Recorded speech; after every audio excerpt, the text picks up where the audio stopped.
Hey, what is up, guys? We are so glad that you are here. In case you never met, my name is Jared, and this is Sutton.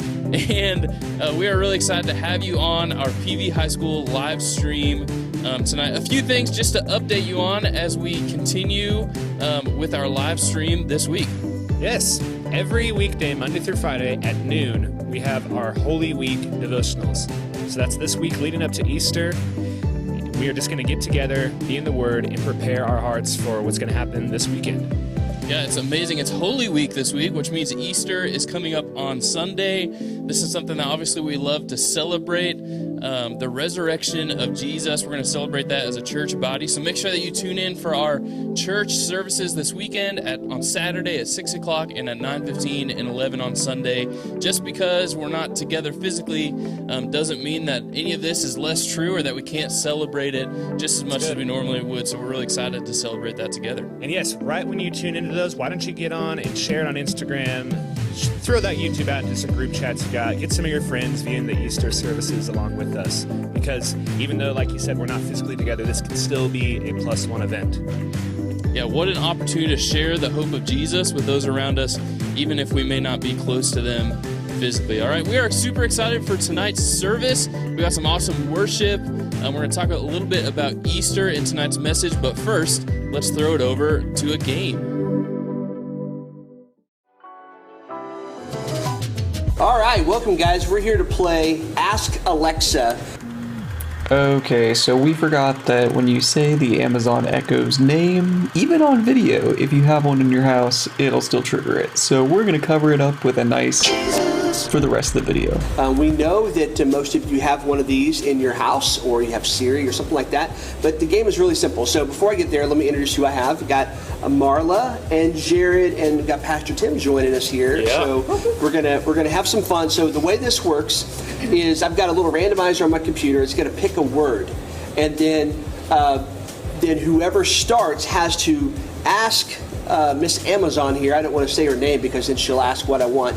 But Miss Amazon here, they will ask a question, and then her response has to include the word that was chosen. So you guys understand that? Yeah. All right. So here we go. First word, and Marla, we will start with you. Okay. No. Pressure. All right. So tell me when to stop. Stop. The word is donkey.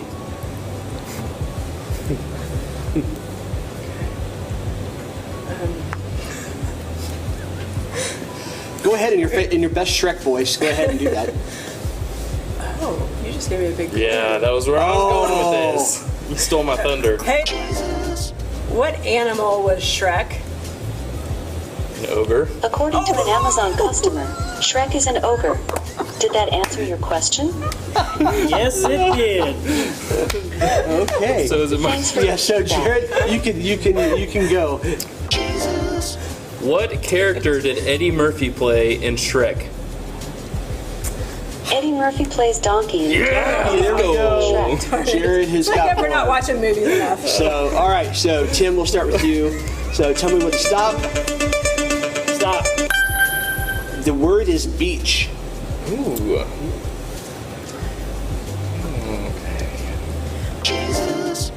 What is... Sorry. Hey, hang on. I'm not ready yet. We'll give you an answer. I'm not sure. All right. What is the most famous place to visit in Daytona?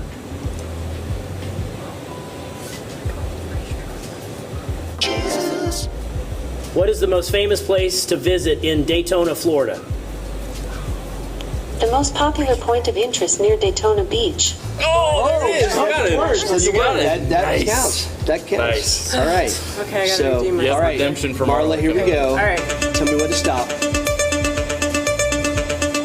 Stop. No, you had that one and didn't get it. So, we'll try again. Oh, thanks for reminding me. I'm a loser. All right. Stop. The word is pickle.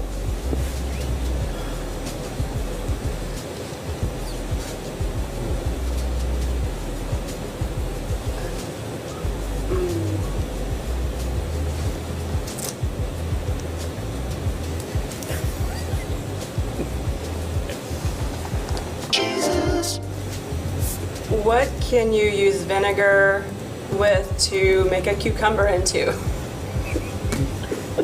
Chili dog nachos from Food Network. There are 14 ingredients. Chili dog nachos. Here we go. Or hear the instructions? Yes. At any time, ask me to repeat or start instructions. Start You'll need 1 instructions. tablespoon vegetable oil, 1 turn of the pan, and 1 pound ground sirloin. When you've got those, just say continue. Continue. Yeah, you're gonna take us through this whole recipe for chili Salt dog and pepper and nachos? 2 hot dogs, sliced into half-inch pieces. Continue. Oh. That's the whole recipe. It's not really hard to make All chili right. dog nachos. I get a steal, right? So you get a Yes. steal. Go ahead. What are the ingredients of a Chicago dog? To make 4 servings of Chicago dog salad, you'll need 1/4 cup yellow mustard, 2 tablespoons vinegar, eyeball it, 1 rounded teaspoon sugar, 4 tablespoons vegetable oil, half medium red onion, Come on. thinly sliced, half of a 16-ounce sack shredded cabbage blend for slaw salads, 1 romaine heart, Come on. shredded, 2 vine-ripe tomatoes, diced, 3 large half-sour or garlic pickles. Yes! Oh, there it is. Okay. Worth the wait, worth the wait. Cut into Yeah, we're done now. All right, here we go, Tim. All right. So gotta get Jared one has point. capitalized on Marla's miscues. That's true. So Stop. ready. Cowboy is the word. Ooh. What is the mascot for the Dallas football team for the NFL? The only Dallas NFL football teams are the Dallas Cowboys, whose Nice. team There we mascot go. is Rowdy. There we Well go. done. All right. Thinking outside So the Tim is on the board. Okay, Marla, you ready? Yeah, I just want to get 1 point. Stop. Coffee. Should be easy. Yeah, you got this. You drink it all the time, so it's good.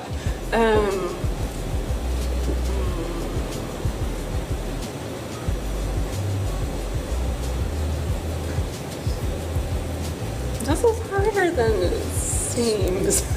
It's not that hard. All right, I'm counting on you, America. Okay. Hey, what is the most popular morning beverage for people in America? Here's something I found on reference.com. According to Caffeine Informer, Oh. the most popular soft drink in the United States, as of 2014, is Coca-Cola. Okay. You're Rob. I got 2 separate paths to go with this. Come on, this I'm is gonna easy. take a risk. What's the top export of Guatemala? Here's something I found from the article Economy of Costa Rica on Wikipedia. Oh. In 2015, the top export destinations for all types of products were the United States, I don't Guatemala, think it's- the Netherlands, Panama. Yeah. All right, so Tim, Should you have went get a with my steal. other we one, go. the safer bet. What is the main product that Starbucks sells? That's what I was gonna say too. Here's something I found from the article Starbucks on Wikipedia. Starbucks and Kraft Foods entered into a partnership in 1998 to sell Starbucks products in the Mondelez grocery stores owned by the latter. I don't know. That was it. Nobody got coffee. What? Nobody got wait. coffee. We Let me try circle again. back Let me try around? again. Yeah. Let me try again. All right, How is one chance to this? save. Go Okay, ahead. okay. Yeah. What's the most popular beverage to drink when you're eating donuts? Here's something I found on the web. Yeah. According to fidailymeal.com, the sweet, nutty beverage becomes more and more popular each year, with consumption growing at an average annual rate of 66% since 2020. Shut up! Okay, new word? nobody wants to get my coffee. All first right, draw. so Yep. see, Jared, you haven't had a Jared's first chance on this Yep. one, so The first one's harder, so. all right, so here we go. Tell me to stop. Stop. The word is trumpet. Ooh. What instrument did Louis Armstrong play? Well done. Louis Armstrong played trumpets. There we go. There you Here we go. go. Good All job. right, and we got one last one. So Tim, you can do this one. It might come to you. And stop. The word is coronavirus. Oh, I know what to do. What is the name of... I'm Alexa. Yeah. I share this name with lots of Good. people. What is another name for COVID-19? Coronavirus is also... There we go. So Tim got that one. So, hey, we have a lot of fun. You can have a lot of fun with your Alexa, too. Yeah, so, you can play this game at home. We'll have fun. So we're going to go take it over to some worship right now. We'll see you next week. As I reflect, have found perspective. We're in the best and worst days of this life. You were always on my side. You're in the pain, you're in the promise. And on the days the furnace finds my faith, you're the fourth within the flames. I don't need to know what the future says, 'cause if the past could talk, it would tell me this: my God isn't finished yet. If he did it before, he can do it again. So I'll trust him with what comes next. For the God I know is known for faithfulness. Yeah, my hindsight says I can trust him with what's next. For the God I know is known for faithfulness. There's more ahead than what's behind me. Good through the highs and lows and in between. God, you go ahead of me. And where you call me, I will follow. And if the water falls beneath my feet, then you'll pull me from the deep. I don't need to know what the future says, 'cause if the past could talk, it would tell me this: my God isn't finished yet. If he did it before, he can do it again. So I'll trust him with what comes next. For the God I know is known for faithfulness. Yeah, my hindsight says I can trust him with what's next. For the God I know is known for faithfulness.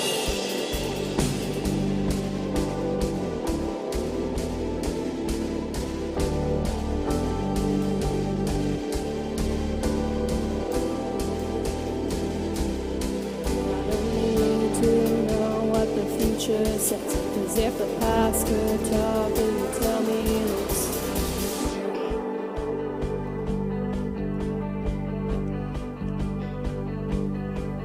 my God isn't finished yet.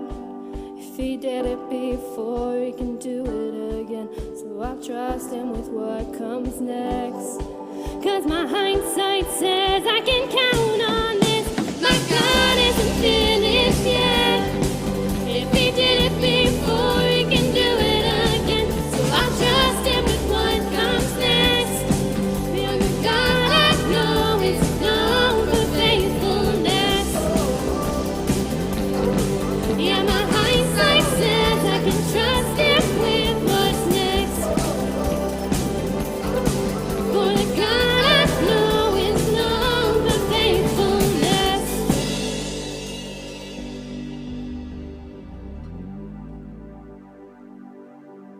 Alright, so in Exodus, Moses' story happens. In the beginning, the Israelites were enslaved by the Egyptians. In Exodus 2, Moses was born.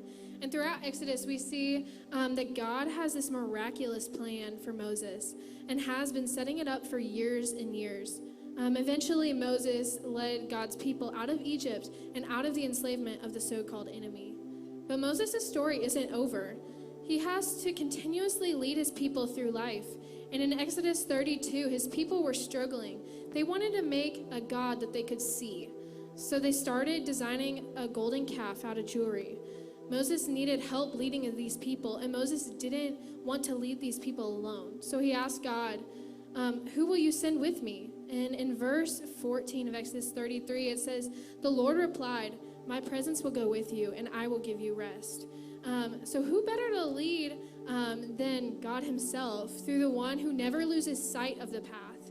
And in Exodus 33:19, the Lord said, "I will cause all my goodness to pass in front of you, and I will proclaim my name, the Lord, in your presence. I will have mercy on whom I will have mercy, and I will have compassion on whom I have compassion." And it took a while for Moses' story to unfold. But have you ever thought that this moment that we're living in is just one piece of God's huge plan for our lives? This gives us hope. God will lead us through the fire because he is a good God.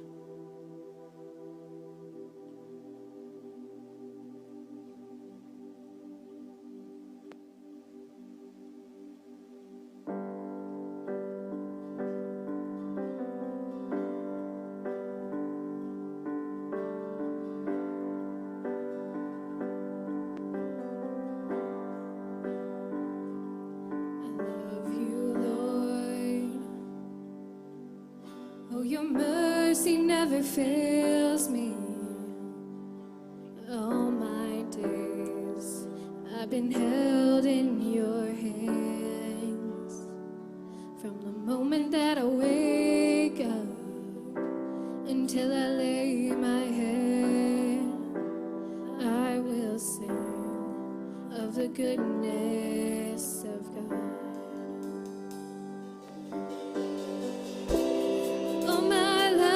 You have been faithful.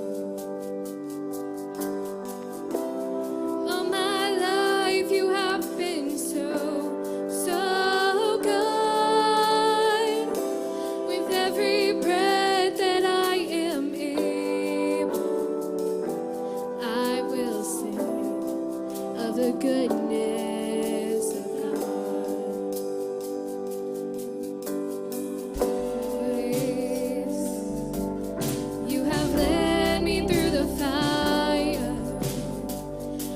darkest night, you are close like no other. I've known you as a father, I've known you as a friend. I have lived in the goodness of God. All my life you have been faithful.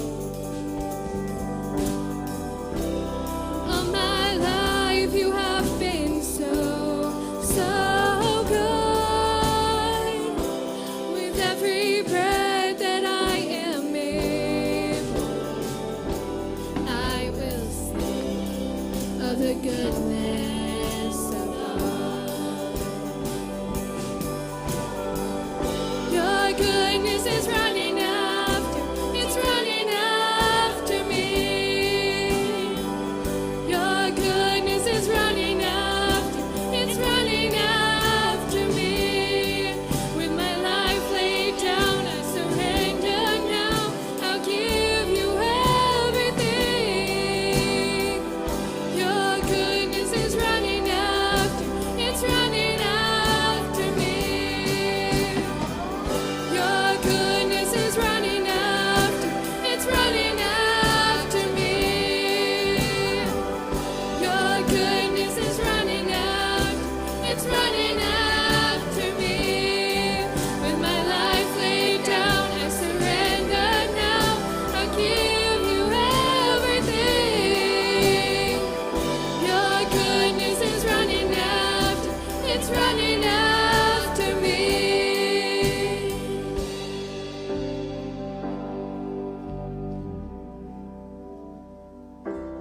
All my life you have been faithful.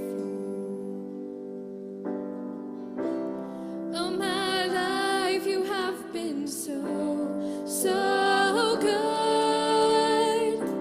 With every breath that I am able, I will sing of the goodness of God.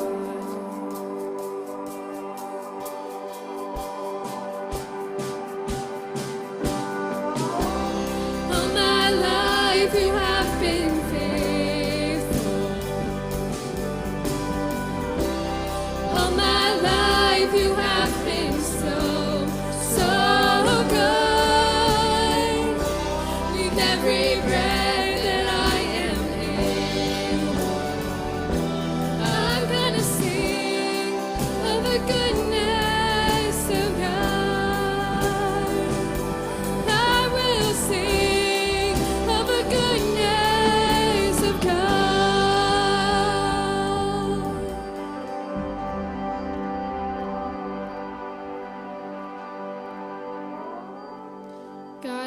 to thank you so much for bringing us here virtually and just allowing us to work in our lives.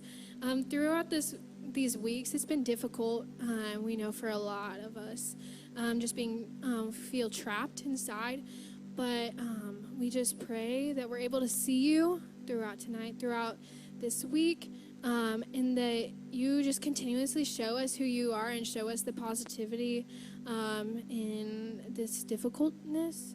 God, we love you, and we thank you for who you are and for constantly being good to us and running after us. We praise you. In Jesus' name, amen.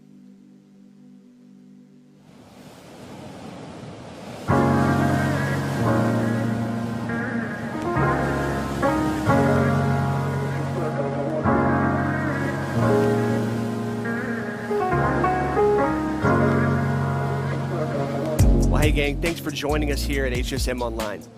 Let us know you're here in the comments there on YouTube. This Sunday is Easter Sunday, and Easter Sunday to Christianity is like the pinnacle of all Sundays. Every Sunday is important, but Easter is when we mark the day Jesus rose from the dead, leaving behind an empty tomb and bringing death to death itself. Now, Easter also has a lot of traditions with it. Easter egg hunts, dressing up for church, dinner at grandma's house afterwards where there was always a ham, right? When I was young, we didn't go to church much, but we did go on Easter. We would always have the egg hunts, and the big ones were always at the park the Saturday before Easter. One year, I was pumped to claim the crown of most eggs found, and I got off to just a great start. I mean, I was finding eggs everywhere. And I saw a few kids, some of them my friends, huddled in a circle looking at something, and I started running that way, only to see too late that what they were looking at was a snake. Now, it was just a little garter snake, but at that moment, I thought it was a 6-foot rattlesnake.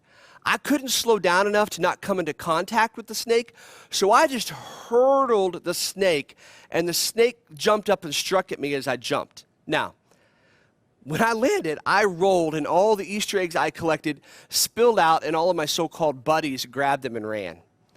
I was just trying to catch my breath from this near-death experience, and then when I walked back to my mom, I had 0 eggs. 0. Now, moms are pretty good at being able to comfort, and my mom tried. She really did. But she was also trying not to laugh, and I just felt like a loser. But I was still alive. Now, if my mom were to have told me that she was once almost killed by a snake at an Easter egg hunt, I might have actually been comforted a little bit. I have found that when you have to endure something terrible, comfort is more powerful when it comes from someone who knows what it's like. Comfort is more powerful when it comes from someone who knows what it's like. Think about that. Hearing from a friend that bombed the test like you did means more than from someone who aced it. Hearing from someone who got cut from the team and being comforted by them means more when it comes from someone else who has been cut rather than from the person who just made varsity. A few years ago, my mom died suddenly after an operation at the hospital. My world was rocked, and I didn't know what to do, what to say, or even how to think. I had so many friends send encouraging words via text message or just offer to grab coffee together where they could listen. But it was the few people that had lost a parent, even specifically a mom, that knew what to say and how to comfort a little bit deeper. And here we are today. And the hard thing is there isn't really anyone that has survived through a COVID-19 crisis before that can comfort us when fear or anxiety might spike. Now, I don't know what the current crisis has brought to you in the form of difficulty, but even before this, you probably had some. Now, I know some of you, the most difficult thing you've faced this year is what you can eat on Sundays when Chick-fil-A is closed, right? But some of you have had a really difficult season. Maybe you lost a friend recently, or something tragic has hit you. Things like rejection, stress, disappointment, sickness, or loss. It's been weighing on you. And when we are experiencing something difficult, sometimes the thing we need the most is comfort from someone who understands what we are going through. Sometimes the thing we need the most is comfort from someone who understands what we are going through. The reality is, it's so easy to feel like we're all alone and nobody understands. Nobody understands what we've experienced or could even possibly understand. But as a Christian, even though we have people tell us that God is with us, it still feels like we're alone when things like this, friends aren't there, either physically because of the quarantine, or they turn their backs on you, or you experience failure on some level. Someone says something hurtful, like words matter, right? Or maybe your family is struggling. And when we get to this point, we probably think at some level, why would God let this happen? What do I do now? And is all this even worth it? Did you know that even Jesus understands what it's like to ask questions like these? We know that what we celebrate on Easter is Jesus rising from the grave.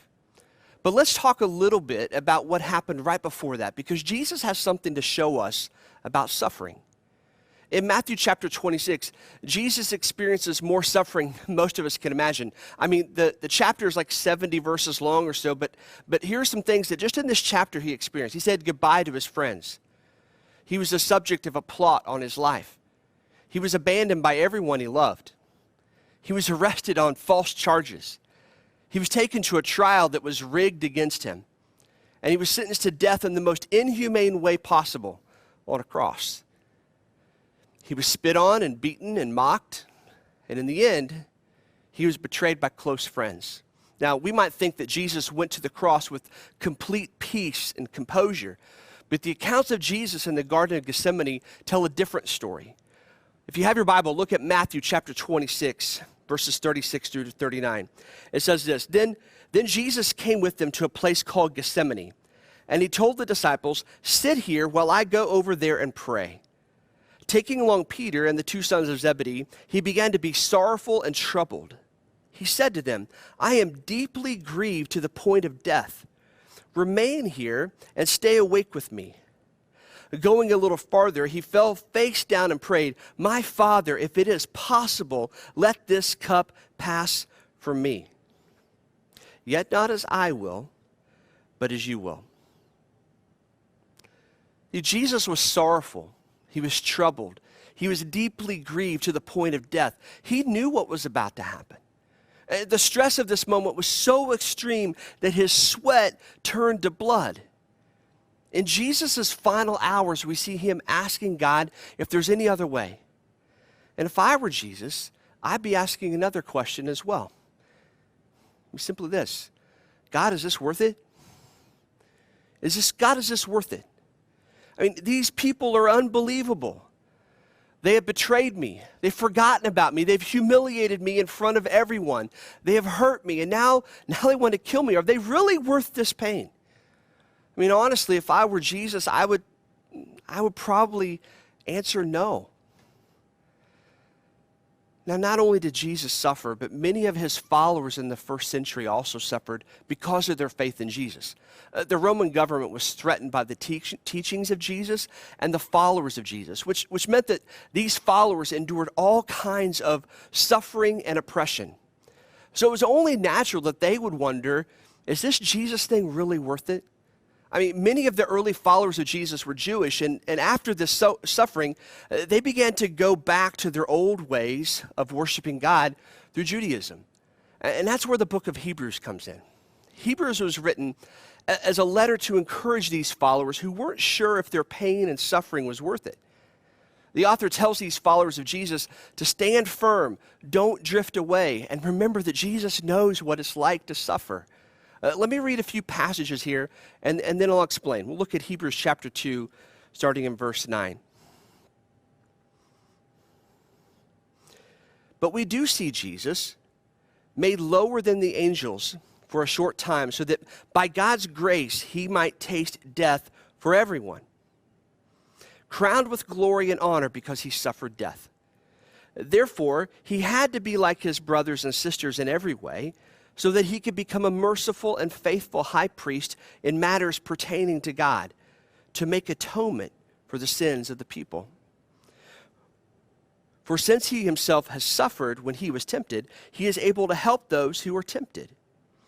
And going down to chapter 4, starting in verse 14, therefore, since we have a great high priest who has passed through the heavens, Jesus, the Son of God, let us hold fast to our confession. For we do not have a high priest who is unable to sympathize with our weaknesses, but one who has been tempted in every way as we are, yet without sin. Therefore, let us approach the throne of grace with boldness, so that we may receive mercy and find grace to help us in time of need. Now, the writer refers to Jesus as our great high priest, which as Jewish readers or Jewish listeners, they would have understood well. In Judaism, a high priest was someone who made sacrifices to God to atone for sin, who helped people connect with God, and who prayed to God on the behalf of the people. But the writer says that now Jesus is this great high priest, and he is the perfection of that role. See, Jesus didn't make sacrifice. He became the ultimate sacrifice on our behalf. Jesus gave up his life in order to make a way for us to connect with God now and forever. And even today, Jesus represents us before God. Now, these are all convincing arguments, but these Jesus followers, they weren't on the struggle bus because they needed to be convinced of who Jesus was. They were on the struggle bus because life had gotten really hard. They didn't need a convincing argument. They needed comfort from someone who had been there. And the author reminds them that Jesus is the perfect comforter by reminding them that Jesus understands what it's like to have a close friend turn their back on you, to feel like everyone hates you, to lose someone that you love, to be tempted to do what you know is wrong, to be rejected, to hurt and suffer so much it makes you question God. See, the author of Hebrews reminds us in chapter 4, verses 14 through 16, he reminds us that to hold on, that Jesus knows what it's like, and Jesus will be with us in whatever comes our way. See, let's read this again. It says, therefore, since we have a great high priest who has passed through the heavens, Jesus, the Son of God, let us hold fast to our confession. For we do not have a high priest who is unable to sympathize with our weaknesses, but one who has been tempted in every way as we are, yet is without sin. Therefore, let us approach the throne of grace with boldness, so that we may receive mercy and find grace to help us in time of need.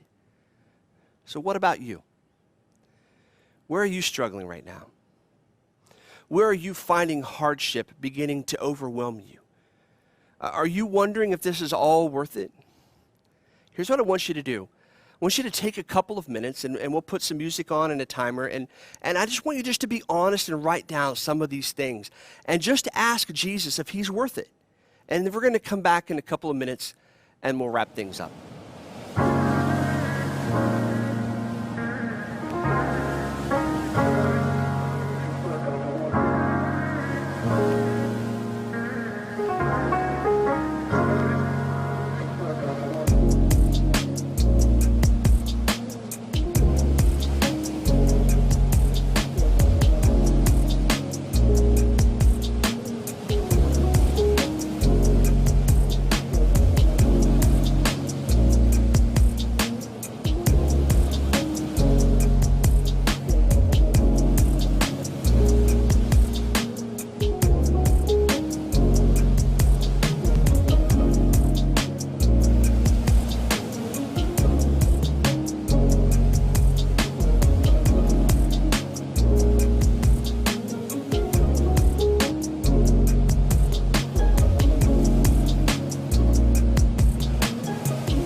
right, so earlier we said that comfort matters more when it comes from someone who understands what it is that we're really going through.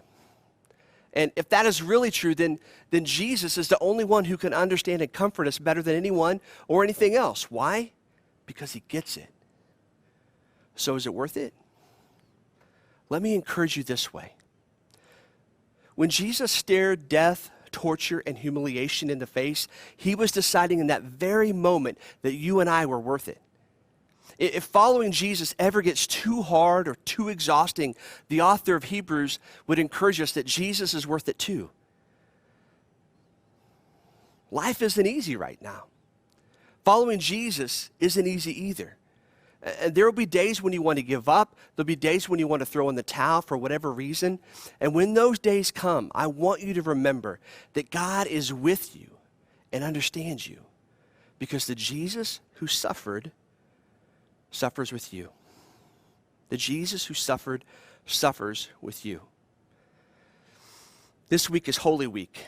And before we get to Easter, we get to walk through Good Friday. Good Friday is the day we remember the suffering Jesus endured for you and me. It's a day of grief, and it's a day for us to remember our sin that sent Jesus to the cross. But it can also be a day of comfort if we remember that we are loved by a God who doesn't just understand our pain and suffering in theory, but in experience as well. It doesn't matter how deep your suffering experience is, Jesus understands. See, when life gets hard, here are a few ways that Good Friday reminds us that Jesus understands you and understands me. The first is Good Friday reminds us that we're not alone. Because Jesus suffered so deeply, there is no suffering that we can face that he can't understand. Think about that. There's no suffering we can face that he can't understand. Good Friday also reminds us that we can go to God with our suffering, no matter what it is. We can go to God with boldness. We can go to him with our feelings and with our questions. And thirdly, Good Friday reminds us to comfort other people. In our world today, we can't physically go to people and comfort them, but we can be encouragers and brokers of hope to those that are hurting. Sometimes experiencing pain and suffering can make us feel far from God. But what if we looked at this differently? What if everything hard we face is an opportunity to know Jesus better? What if everything hard we face is an opportunity to know Jesus better? See, Jesus knows what it's like to be stressed out. He knows what it's like to be disappointed and lonely and even afraid. So instead of asking God, why did you let this happen to me? Why not ask Jesus, when did you feel this way? Now, as we close, there'll be a few prompts that I'm going to talk through, and that'll be on the screen as well. A few prompts to help you thank Jesus for the suffering that he endured on our behalf. And as these are going, Sutton's going to play a song here, and I just want you to embrace the lyrics and write through this. But the first thing is thank him for deciding. Thank him for deciding that you were worth it. Thank him for deciding that you were worth it. And then second is tell him how you might be suffering and ask him to help you know him more through the pain that both of you understand. Ask him how you can help comfort other people. How can you help them feel less alone in their pain? So this Good Friday, I hope you remember that we can't always avoid pain. It usually will find us wherever we are. But there is a real person in Jesus that understands. Sometimes there is no greater comfort in the midst of pain than to know someone else just truly gets it. So isn't it incredible to know that the Jesus who suffered suffers with you? On Good Friday this week, that's truly good news. Let's pray together. Father, we have no idea of how you suffered. We can read about it, and we can read about nails piercing your hands, about how you were humiliated publicly, about how even your closest followers abandoned you. And I can't imagine all of those things. So it's no question that you suffered. Father, would you help us to understand that when we suffer, that we can remember that you suffered as well, and that you can be a friend to us in that. You can be a guide in that. You can be a comfort in that. And as we're in this Holy Week, where we're preparing for this Easter Sunday, that's going to feel so different. In fact, there hasn't been any other Easter Sunday like it except for the very first one. The very first one when they were all scattered, afraid. And here we are, some 2,000 years later. We're scattered, but we're able to gather through technology. And I'm praying, Lord, that we would embrace that we'd embrace you as our comfort in the midst of suffering, and that we'd celebrate a risen Christ from the grave on Easter. It's in Christ's name, amen. Hey, we'll see you guys next week. I've carried a burden for too long on my own. I wasn't created to bear it alone. I hear your invitation to let it all go.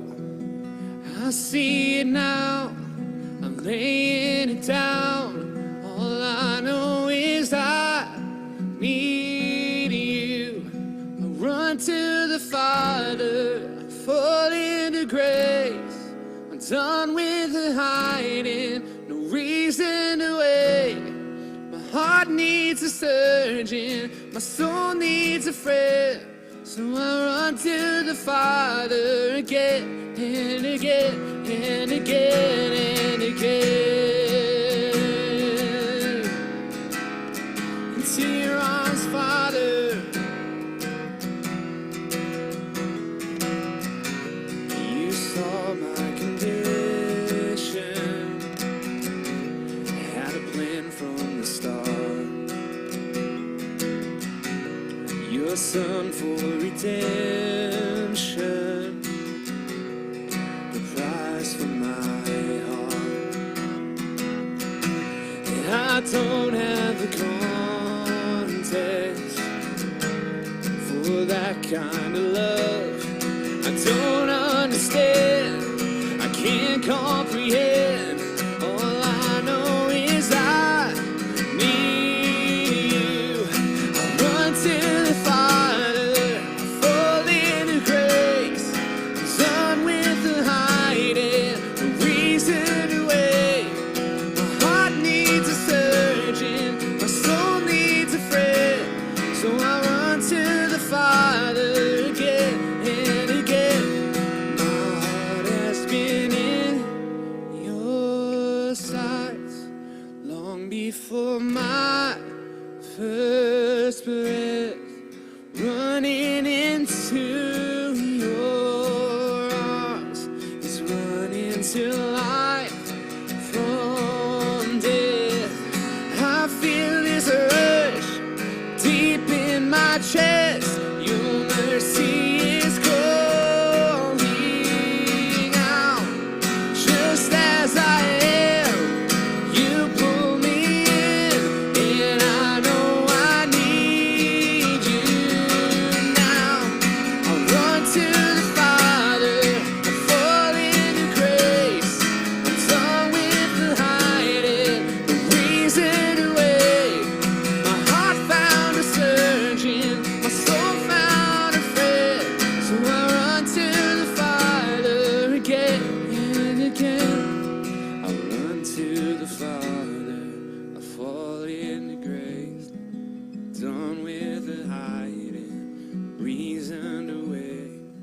My heart found a surgeon, my soul found a friend. So I run to the Father again and again and again and again.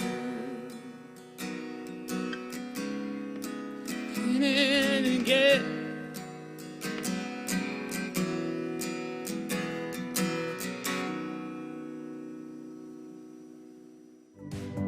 All right, PV High School, it's been another amazing week worshiping and growing together. Don't forget that this Sunday is Easter. We're excited to celebrate that as a body and community.